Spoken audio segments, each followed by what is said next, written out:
Hello friends, welcome back to my YouTube channel. আমি মধুমিতা আবারও হাজির হয়েছি সংস্কৃত সংক্রান্ত একটি নতুন টপিক নিয়ে। তো আজকের বিষয়বস্তু হলো রামায়ণ কথা, অর্থাৎ রামায়ণ নিয়ে আমরা আজকে একটু জানব এবং তার সাথে সাথে জানব রামায়ণ কে রচনা করেছিল, রামায়ণে কতগুলি শ্লোক আছে, রামায়ণে কতগুলি কাণ্ড রয়েছে এবং সব শেষে রামায়ণ সম্পর্কে একটু তথ্য আমরা জানব। রামায়ণ মূলত একটি বিশাল বড় একটা গ্রন্থ, প্রাচীন মহাকাব্য বলা চলে। তো তার শিক্ষিভাগও আমাদের এই বইটিতে নেই, কেবলমাত্র 10-12টি সংস্কৃত লাইন রয়েছে। তার সঙ্গে তার থেকে আমরা অল্প কিছু জানতে পারবো। পুরো মহাকাব্যটা তো আমাদের পক্ষে জানা সম্ভব হবে না এইটুকুনি তথ্যের মাধ্যমে, তাও চেষ্টা করব যতটা বলার। তার আগে বলে রাখি, যদি ভিডিওটি ভালো লেগে থাকে অবশ্যই লাইক, শেয়ার, কমেন্ট করতে ভুলবে না এবং যদি চ্যানেলটিতে নতুন হয়ে থাকো তাহলে অবশ্যই চ্যানেলটি সাবস্ক্রাইব করে দিও। তো কথা না বাড়িয়ে শুরু করা যাক আমাদের আজকের মূল অধ্যায় রামায়ণ কথা।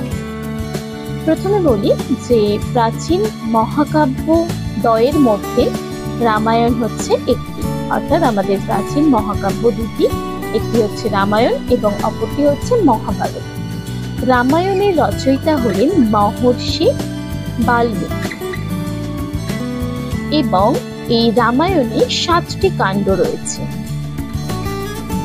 এই রামায়ণকে বলা হয় আদি কাব্য, অর্থাৎ মনে করা হয় যে মহাভারতের থেকেও পুরনো হচ্ছে রামায়ণ, অর্থাৎ প্রথমে হয়েছে রামায়ণ রচনা, তারপরে হয়েছে মহাভারতের রচনা, তাই জন্য একটি আদি মহাকাব্য বলে জানা যায়। এই রামায়ণের মধ্যে 24,000 শ্লোক রয়েছে।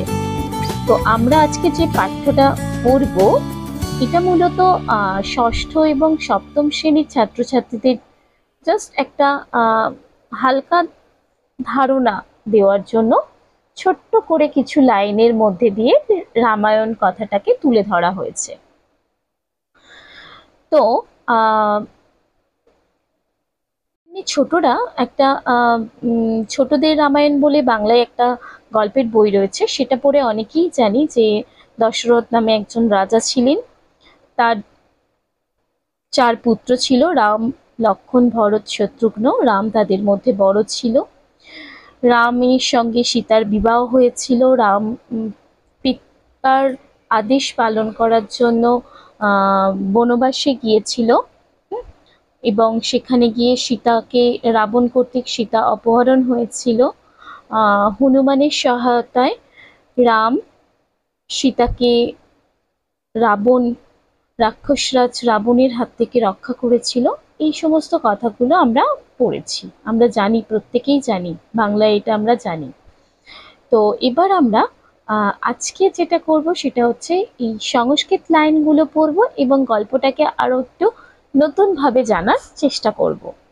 তো কথা না বাড়িয়ে চলো লাইনগুলো কি আছে দেখে নেওয়া যাক।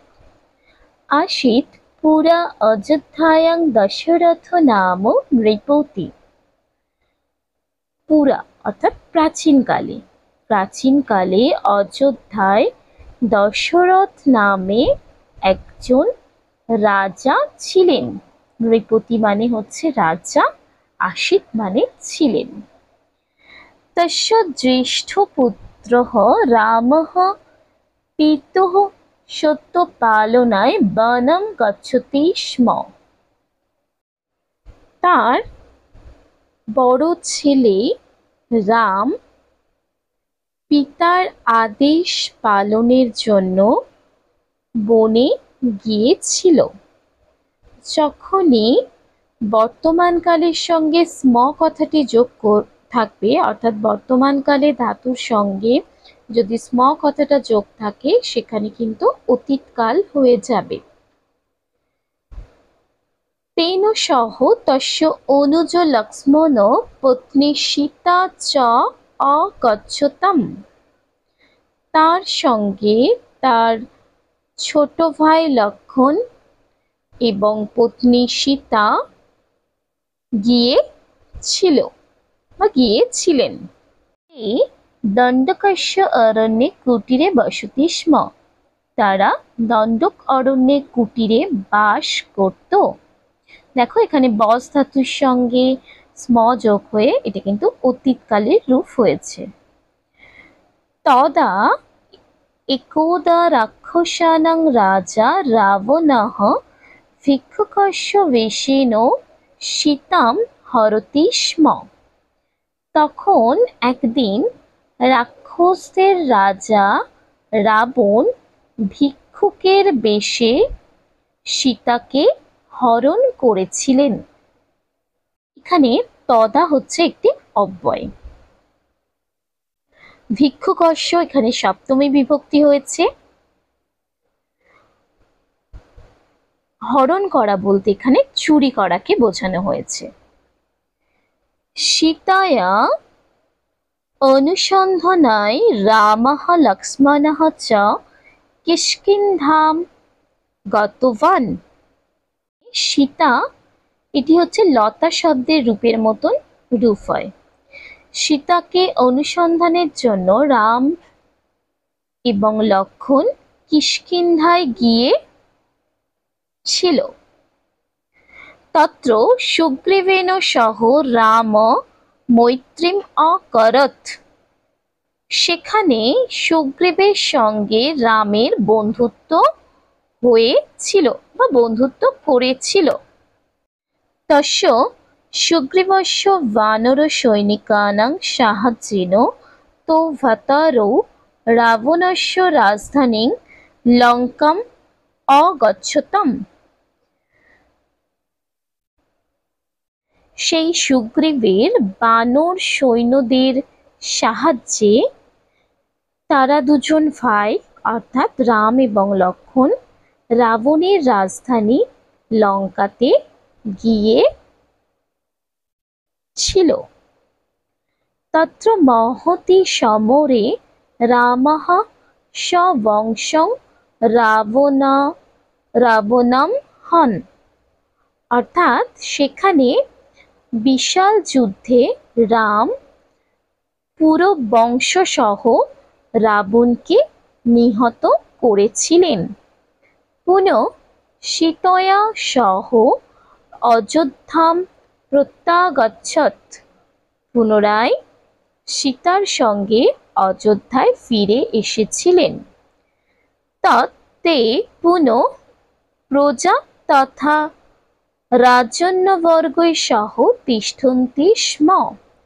তারপর তারা পুনরায় প্রজা এবং রাজবর্গদের সঙ্গে থেকেছিলেন। আচ্ছা, এই ছিল রামায়ণ কথা। একদম 2 লাইনে বলা চলে। ছোটদের বাংলায় আমরা যে ছোটদের রামায়ণ গল্পটা পড়েছি, এটা হচ্ছে সংস্কৃতে ছোটদের রামায়ণ।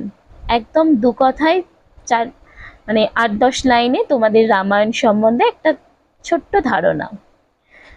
তো আজকে ভিডিওটি এখানেই শেষ করছি। ভালো লাগলে অবশ্যই লাইক করো এবং ততক্ষণ সবাই ভালো থেকো, সুস্থ থেকো এবং সবাইকে ভালো রেখো। নমস্কার।